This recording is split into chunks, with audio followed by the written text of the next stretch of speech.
Thank you. Thank you so much, Frank. It's really an honor to be here with all of you. And I have maybe over 25 years of experience bringing institutional funding behind causes of all kinds. Most of the causes are related to serving underserved populations, people living in poverty, people at risk for HIV and AIDS, children, orphan children, vulnerable children, children victims of violence, children of victims of war, people who have experienced devastation of home uh, and property and health from natural disasters, political disasters. I've lived and worked in war zones and conflict areas throughout the world, and always have been working toward change and bringing resources together. And I think one thing to keep in mind when you're looking at grants and grant writing is that you are an author of change, because what you're doing is you're really creating something that has never been created before. It's a very creative field. And you're bringing resources to bear to bring change about. So that's something to remember, I think, about this whole endeavor of grant writing. It really is um, it's redistributing wealth, and it's also giving opportunities for people that do have funding to channel that funding to make a difference in the world the way they want to make a difference. And this is really important. I was in Zimbabwe once looking at a school that was funded by a large donor, a major gift. And she just wanted to check in on the people in Zimbabwe, the children, the communities. And she says, you guys don't realize this. We're in our hotel room. And she wasn't about wasting any money. So, of course, we shared a room in the hotel together.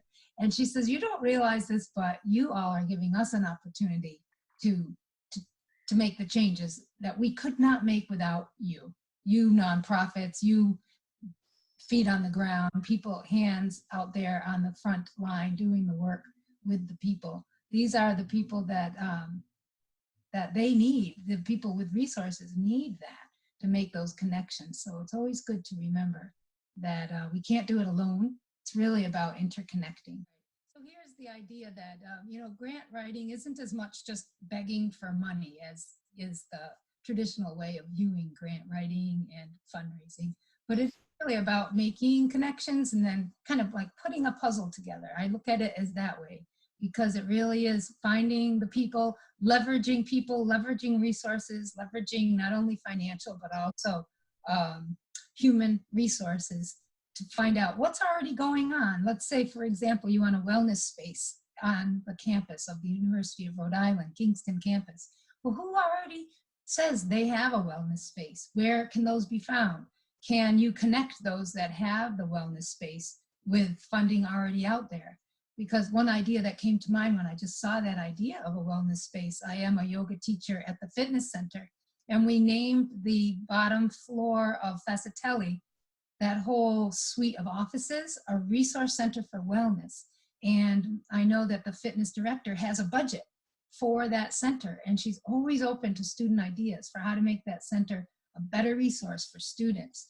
Everything from, meditative coloring books to a meditation space and a mindfulness training space and meeting space for just impromptu meetings with students. We have a nutrition and free smoothies there and different things. So it's just nice to know, to put together the puzzle. Who's already doing? You have a great idea, something you want to change, something you want to create. Who's already doing it? Where does their funding come from? Can we tap into that? Or do we want complete autonomy? Are we risking our autonomy if we link with somebody who already is doing that? But the whole idea of putting a puzzle together, making connections, is resource mobilization. And really that is what this is, mobilizing resources. So I'll cover some of the big picture challenges and opportunities. I'm really big on making sure that you've gone through a whole checklist of risks before moving forward with any funding that you may have located for your initiative, because sometimes the risks are very high for losing the whole value of your project. So if your project really does, if you're really proud of your project and it's about being autonomous and not having a lot of strings, being able to move and be nimble, and you find a donor that has your very same mindset and same goal, but they're going to put so many strings on your project that you're going to lose complete autonomy over your project. Well, you have to weigh then, is it worth it? You know, we're risking losing our autonomy over this. And this might risk really reaching the population that we want to reach, because the donor might not have as much experience with that population. They might not understand the nuances of what it is to reach that population the way you do. So you have to weigh whether or not that funding is worth risking what you might have to risk or give up to get the funding. Really important. So one thing I've learned from my mentor, and that I will pass on to you, the most important decision that you make in grant writing and fundraising is which funding to say no to. What you say no to is really important, probably the most important decision that you make, because you can keep yourself from getting into all kinds of unforeseen and unexpected difficulties. So make sure you go in with your eyes open, you know what all the strings are, you know your risks are, and you know the priorities of the donor, and you feel pretty confident that you trust the donor and the source of the funding. So then we'll go into the three-step process. I won't spend too much time there because it sounds like you all have done a proposal. You've looked at requests for proposals, RFPs and RFAs. And then just looking at the do's and don'ts. And then I want to switch to a sample of something that I did, because I still work as a consultant in grant fundraising. And a couple of years ago, we did a strategy for World Vision advocacy project. It was a worldwide advocacy campaign for child rights. And it's launched and it's on their website. And you can go on World Vision Child Participation website page and see what they're doing in this advocacy. So we kind of launched something huge. It was hundreds of millions of dollars worth of funding that we kind of put together for all regions of the world, for mostly children trafficking, child trafficking, and to address children victims of violence around the world. And so this that I'm going to share with you was our beginning stage of that whole global campaign, which is running until 2021. Okay, so anyway, we already talked about questions that you need to ask, what's most suited for your specific context, what makes your ask unique. So that's really important. So if I have the funding and I have the vision that you have, and I want the world to change the same way you want the world to change, what convinces me that you are the person to make that change over anybody else that also has that same desire? So you really have to look at what makes you unique. It may be your life experience. It may be something that you know from your heritage or your neighborhood, or something you wouldn't have even thought of that you can really bring in and say, you know, I know this context because I've lived it, and this is what makes me unique and best suited for reaching this population or for making this change. So look at all your resources, everything that you and your group bring to making that change, and why you're unique. Always know the landscape, know who's aligned with your purpose, who has the same goals that you do, and then the whole research behind what resources are available is huge. And that's what usually I'm hired to do, to say, okay, where are the resources? Where are the risks? How do we narrow it down to which ones we're gonna approach and how we approach them? So this is all called like donor landscape mapping. It has lots of fancy names, but basically narrowing it down, finding out who has the resources, and then which ones are really worth going toward, and what the timing on those resources are. Because for many foundations, they actually have a time clock going off. They have to offload the entire amount by a certain date. So it's always nice to know those dates, so that when you time your ask, you can time it around when they're getting nervous about offloading the funding.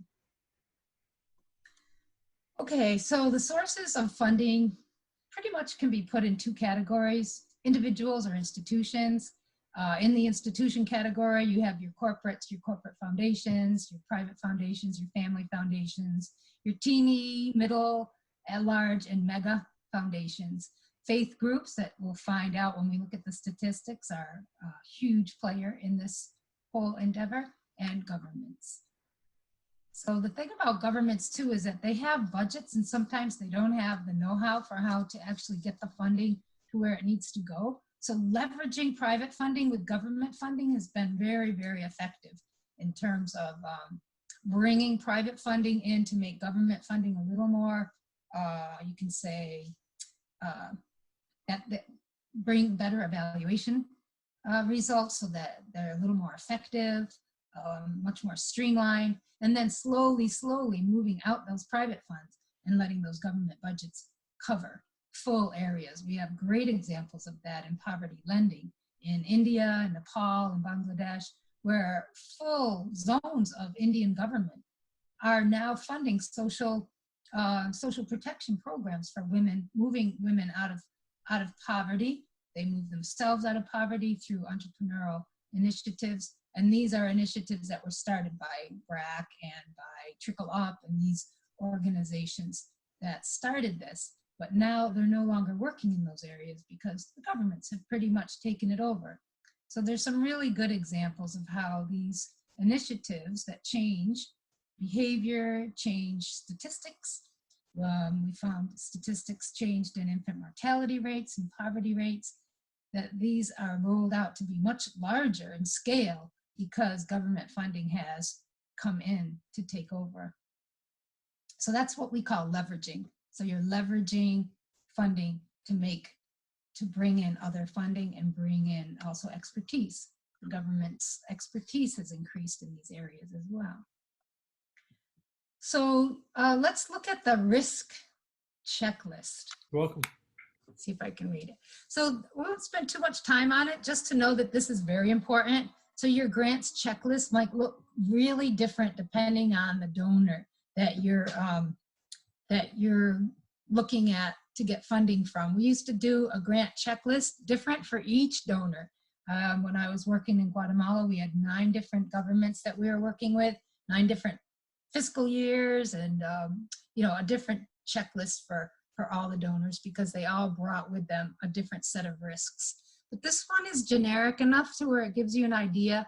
The numbers correspond to the policy statements in the relevant grant policy documents. So that was something that, just to know that these things can be linked to the specific donor explanation. So a donor usually gives you their policy, and usually it's a multi-page document. Sometimes it's so long you really don't even want to look at it.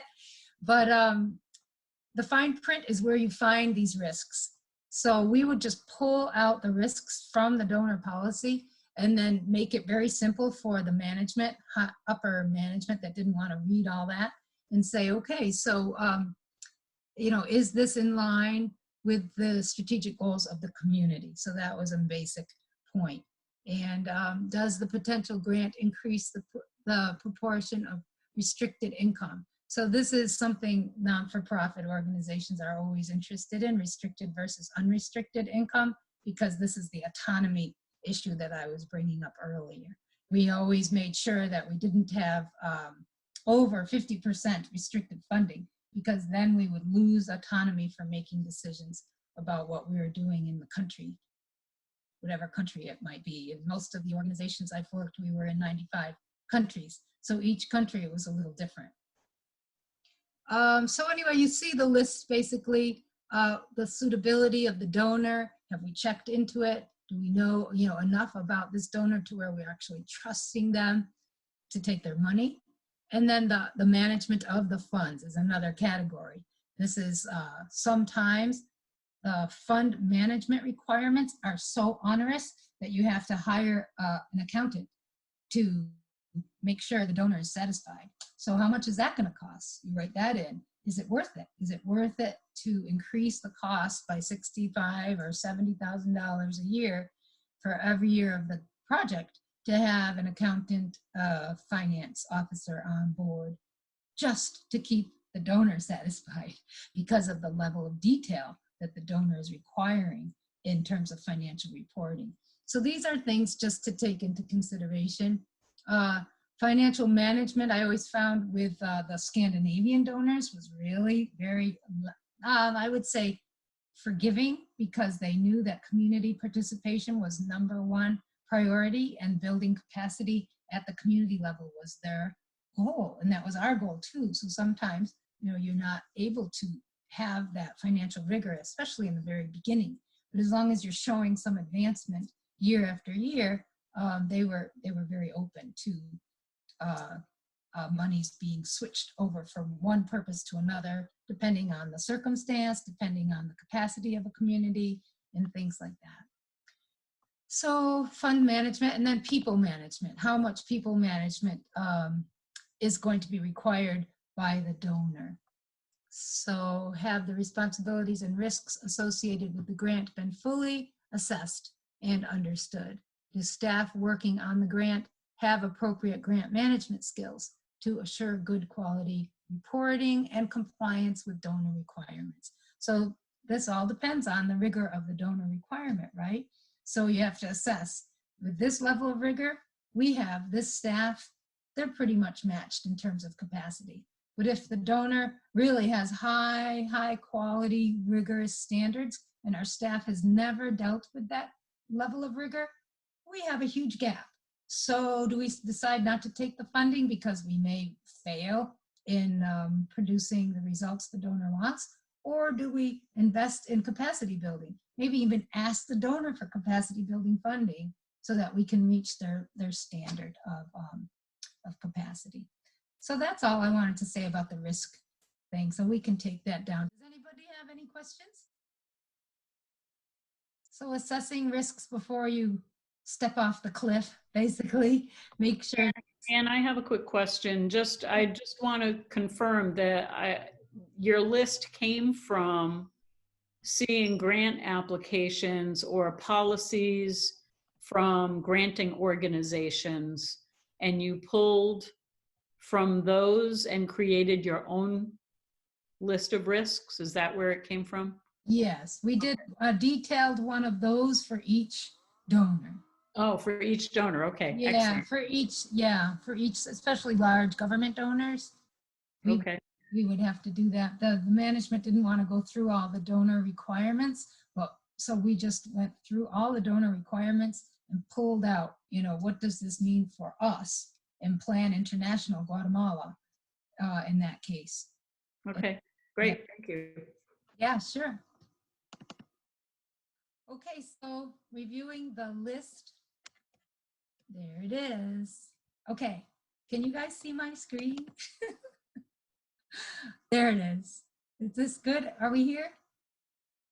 So if you do decide to go ahead and take on board some risks, you have to know, you have to be ready with how you're going to mitigate those risks. So what that example that I gave about, let's build capacity, let's invest in capacity building. That would be one way you would mitigate the risk of failing. Because if you do fail and don't reach the results of a very rigorous donor, often you pretty much forfeit any future funding by that donor, and then the donors talk to each other, so you may also be forfeiting future opportunities to receive funding from other sister donors in that community, in the whole industry. So having a successful grant that's small is really important, because then you're building a good reputation with that donor, and then they will then increase the amount of funding that they risk to give you next time, and then larger and larger. So it's better to start small and move up with a really good reputation, because you're always guaranteed to be given funding on an ongoing basis. And this is true not only of institutional donors, but also of these individual donors that are now called, they're kind of institutional and individuals, the donor advised funds. Those are huge right now and growing. Wellspring is one source. It's just one source of donor advisors that advise individual donors on where to spend their money. And when you're overseas working, as I was, you trip on these people. They come and they investigate what you're doing. They want to know everything about what's going on in the world. They show up in the most rural places, in the most you wouldn't expect them to be showing up in these rural clinics and these human trafficking monitoring sites and some of these human rights organizations, but they're there, they're looking, they want to know who's doing what, And then they have donors that give money to these causes, and they link the donors to these causes. And they're a huge and growing influence in a lot of this work internationally today, donor advised funds. So this is just some statistics. It's maybe, I don't know, a couple years old, 2018.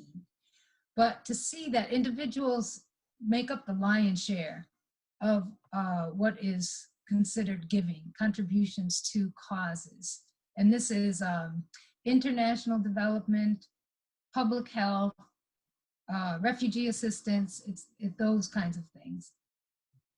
And social programs, health programs, education programs. So look at that, individuals, huge. And so you could go to corporations.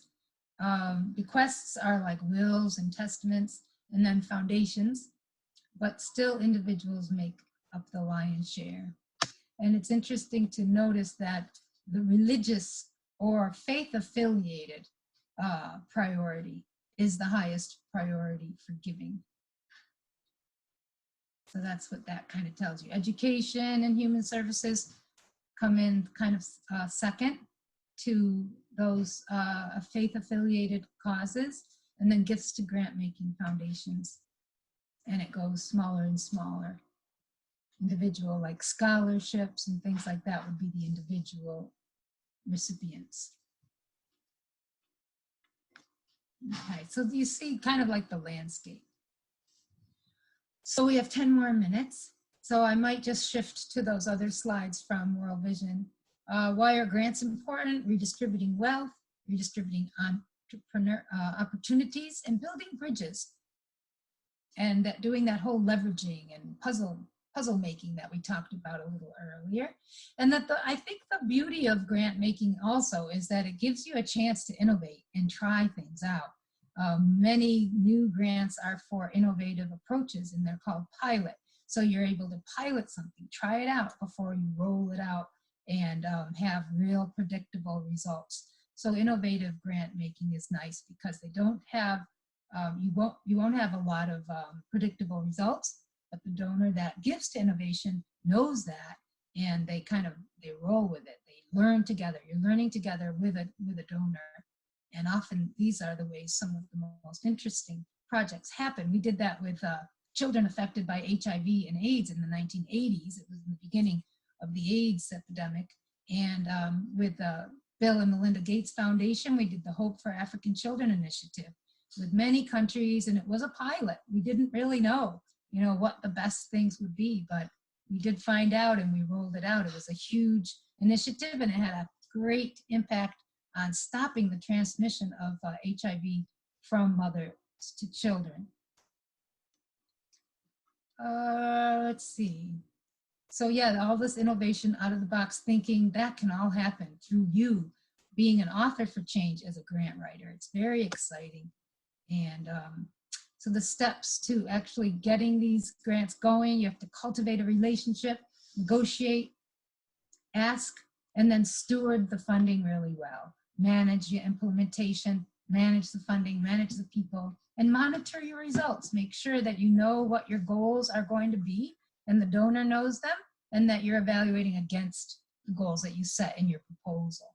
And if you have to switch out, tweak your proposal goals, you have to really then go right back to cultivation. Make sure the donor knows, everybody's in the loop. So communication is key to good grant making and good resource mobilization. And this is a circle. It's not really a linear process. So you're always cultivating, negotiating, stewarding. It's ongoing, and it's always moving forward, especially if you're going from one donation small to another one larger and larger. Cultivating the relationship, negotiating, asking, and stewarding, being good stewards of the resources. So those three key steps are really worth remembering, because it's always part of what you're doing even when you're writing the grant, to know that this is what you're going to be doing. Always writing it to what is good stewardship, implementation, how to grow the income, how to sustain the activity even without the donor's income. So that's it. I think I'm going to go to, so then you look for the tools most fit for your purpose, depending on your donor. And I think I'm going to switch now, rather than getting into the nitty gritty of the mechanics of writing your letter, writing your concept note, proposal. I have all this in the slides, and I'm happy to leave it with you. And it has the level of like what the first sentence should say, what the second sentence should say. So it really is a tool for participatory, roll up your sleeves and get it done. Proposal, letter of inquiry, concept notes, all here. But I'm going to switch now. This is probably worth saying before I switch out of this, is to make sure your objectives are SMART, specific, measurable, achievable, realistic, and time bound in all that you do when you write it down. And I have another question. So Yeah. can you go back a few slides where you were talking about the sentences and things like that? So yeah, right? No. The letter of inquiry is here. So right there. So could you just I'm trying to get at it to see if there's one answer to this question, and that is, do you approach all grant applications the same in terms of, I know they're all different, depending on the organization, the granting organization, things like that, but is there, you're talking about a letter here. So does every single one of them start with a letter, and is that like a cover letter?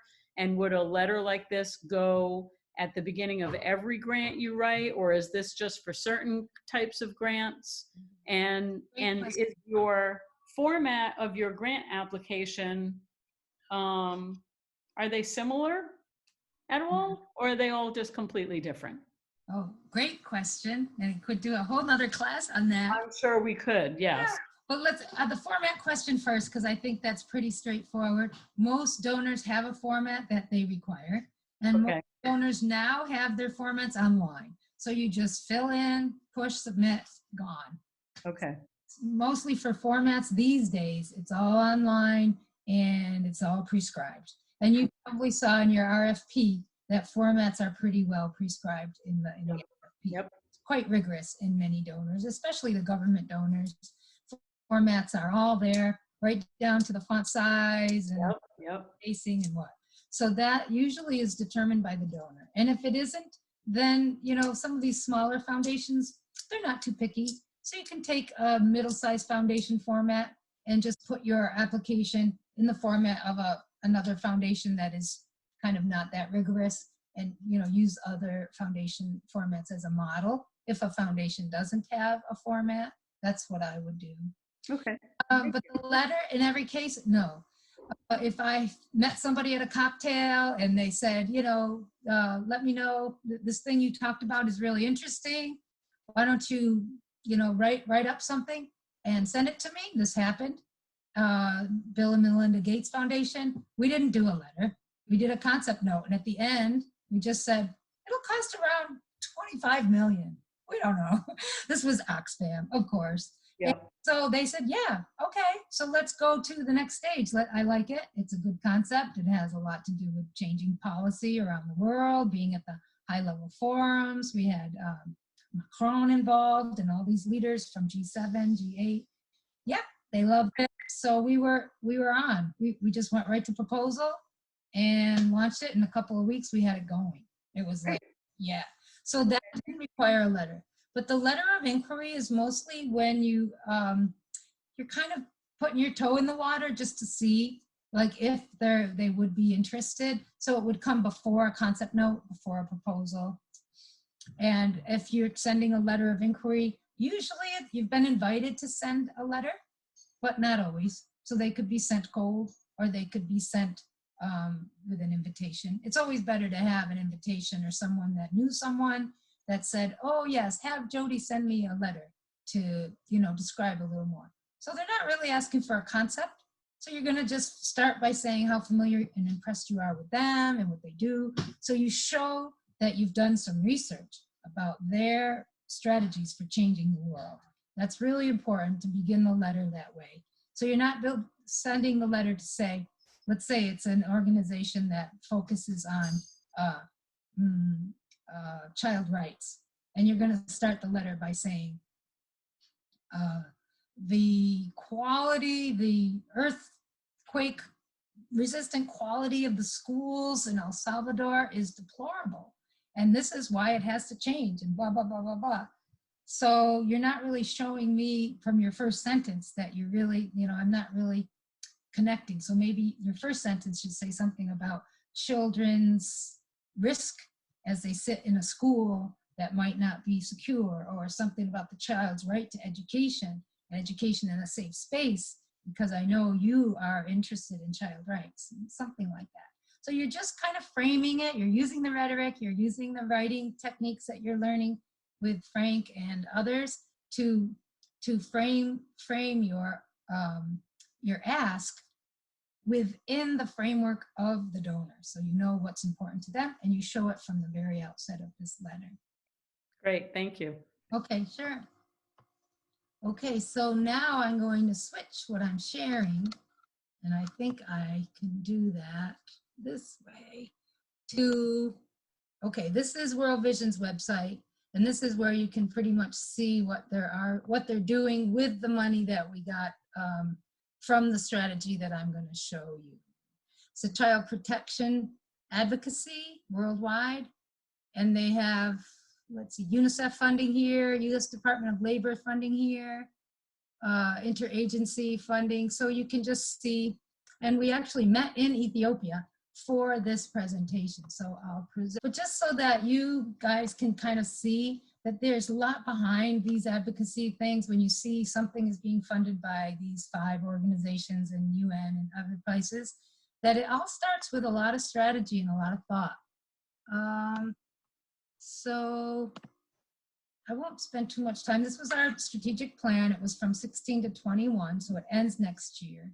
And this was just a draft, but this ended up being polished up and presented in Ethiopia and Addis Ababa. Okay, mobilizing funds and stakeholders. So we were sure there were people in the audience from World Vision. As you know, World Vision is a child sponsorship organization. It's also a faith-based organization, so they get a lot of money from Christian congregations and sponsors. So they weren't too keen on getting money from governments or grants. And we were trying to make a case for, let's leverage. We got all this sponsorship money, you can leverage some government money, and it would also increase our capacity to do advocacy better, because these donors can bring some rigor to our work that we hadn't had in the past. So we're talking a lot about not only mobilizing resources, but also people, expertise, because World Vision was, they're new to advocacy and policy advocacy. And I was coming from Oxfam, where we had advocacy and policy pretty much under our belt. So we were kind of doing a capacity building of World Vision around advocacy for child rights. So we looked at, what the strategic steps would be. They have to carefully select their resources. We gave them a rationale. We talked about advocacy, looked at the landscape, as I had said earlier, and then the drivers in the approach. So I just want to get to that place so you can see the way we analyze the different donors, and I'm running short on time. So, but I will leave these slides with you. And please be discreet with these slides. I mean, this is a draft of like other versions, but so we saw our value proposition, like why we're uniquely positioned, and how we would grow lasting partnerships. And we really wanted to grow them with governments, and getting that Department of Labor income was very important, and the UNICEF funding as well. And we did the SWOT analysis, the strengths, weaknesses, opportunities, and risks. We used R instead of threats, but did the whole analysis. So what do we stand to lose? What do we stand to gain? What are our strengths? We have a great reputation, good relationships. We're on the ground in 95 countries. We're well positioned, connected, competitive. And then look at the resources. So we have the mega large family corporate foundations, all the different bilateral and multilateral institutions. Multilateral would be like UNICEF, multi-governmental organizations. A bilateral group would be like UK AID, like Agency for International Development, US, or the Australian development agencies, specific governments. And then you had your major donors and your private sponsorship funding as well. So then we analyzed each category of funder. Then we put together this kind of a grid to say, okay, here are our different resources. And we added digital there because crowdsourcing was becoming a thing there in 2016, 2017, and listed it as its own category. So we have your major donors, your sponsors, those are your individuals, foundations and public institutions, which would be your governments, and then any new funding mechanisms, which could be anything innovative, person to person, and then we had the digital. So there's our analysis. We did the institutional government bilaterals with focus on advocacy. So we knew that we wanted them to loosen up some funding for child advocacy. So we just looked at where that funding was. So it was for youth, food security, they had a history of giving. Australia had a history of giving toward these things. And these were the places that we found they overlapped with our strategy. So we listed them there. And then for Germany, they overlapped our strategy in these places: democracy and rights, gender, market development, and on and on. So then we broke up into groups, and each group looked at a different donor to really hone down, is this donor really suited to us? And we had people there, national staff from all over the world, basically saying, is this relevant to our communities and our countries? So that was valuable to have all those different perspectives. Then we looked at, timeline and planning implications for each donor type, and talked about how long it takes. So if you go in for World Bank, you might not see the money for, 36 months, maybe more. So, you have 3 years to wait around. It's okay. If you do, good. Let's go for bank funds, So these are decisions you have to make. And we basically just set it all out. And what skill sets each donor needed, what approach would be appropriate for each donor type, the mega foundation approach, the large, and the middle-sized foundation. So there's the analysis, just to show you the process that goes into this from organizations. And then these numbers are just numbers of countries in each of these regions of the world that had some emerging capacity to actually manage grants. So we did an analysis of the capacity of the organizations and looked at what the resources would be for the developing policy and social media presence, getting external engagement and getting governments on board, forming partnerships, and then of course the advocacy campaign that was quite successful that was launched a couple of years ago. And we did a top line list of donors and looked at where they aligned with us. And so this ended up being one of the sources of funding. And then we did it in a grid, just to see like who had what priority in which geography. So if you were working in Africa, you would look at, your region and find out if Elma in New York actually did line up with what you wanted to accomplish in your country. So we had different country groups look at these grids and then unpack them a little bit and talk about how appropriate it would be for them.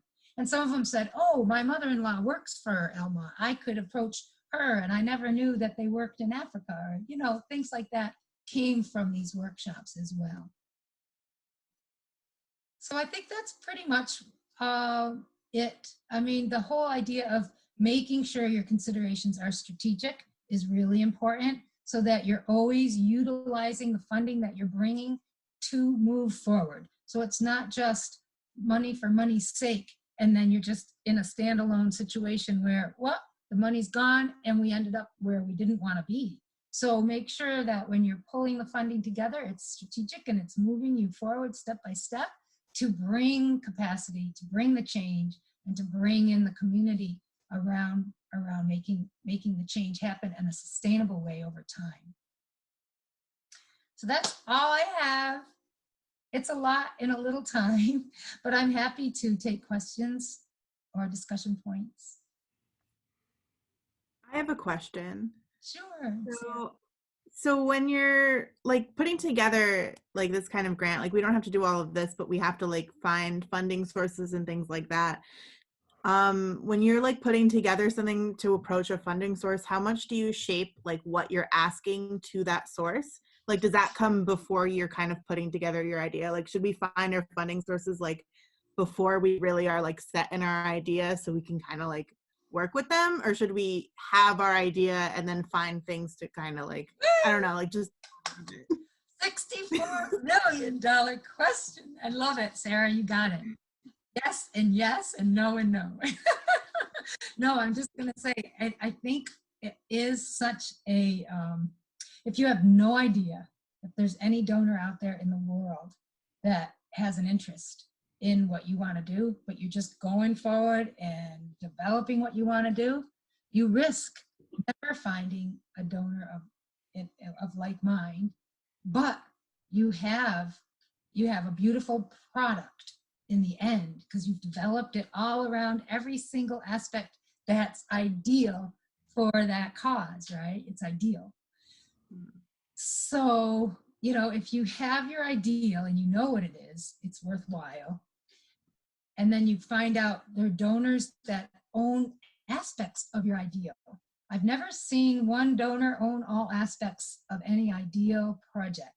So that's where you come in and say, okay, this donor really knows about earthquake resistant materials, but they know nothing about children or child rights. Okay, so let them do the brick and mortar, and we'll bring in another expert in, a UNICEF or somebody else to help us with the child rights parts of it. And then that way we're kind of, but to expect one donor to like to just embrace your ideal is, it almost never happens.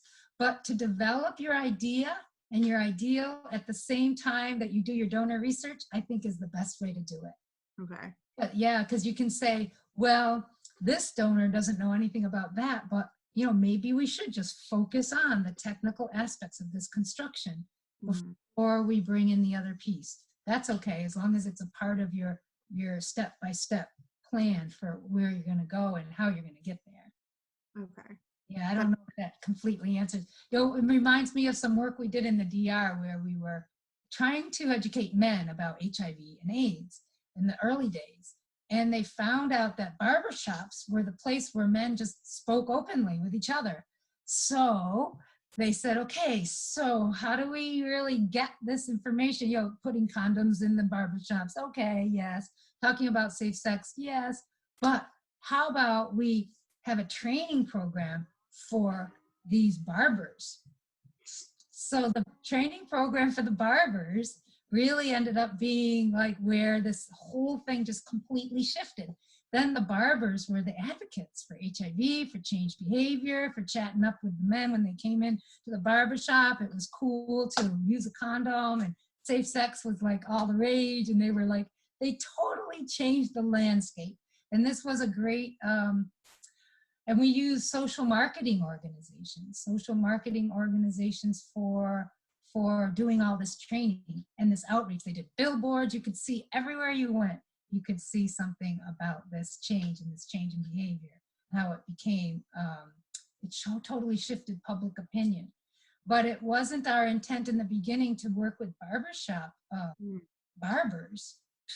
We would never have thought of that, right? So the thing is, stay open to what the donor, the social marketeers knew how to reach the barbers. They knew all that.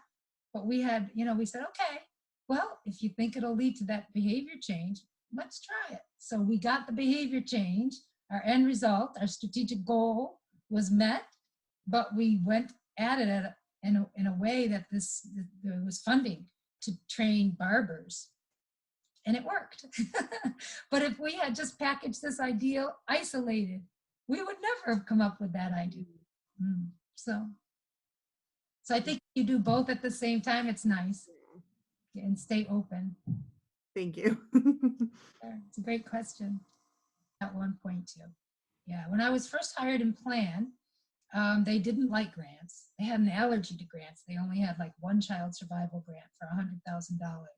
And they said, we don't need grants. We don't need governments. We don't want anybody messing with our, we have sponsorship money. We're fine.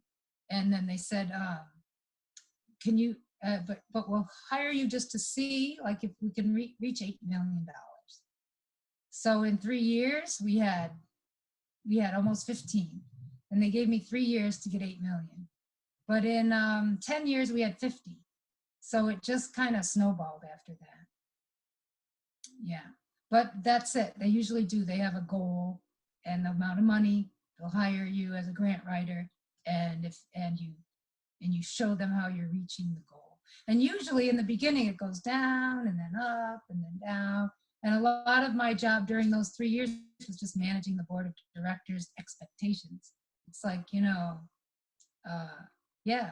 So those 3 grants we got for $5 million, they just ran out. So it's going down. But guess what? We have this other one for 20 that no decision's been made yet, but we hope that, so you just always have to keep everybody informed. Okay, can we talk about your projects and how you want to move forward with projects for the Kingston campus, or how do you want to move forward, guys? Sure.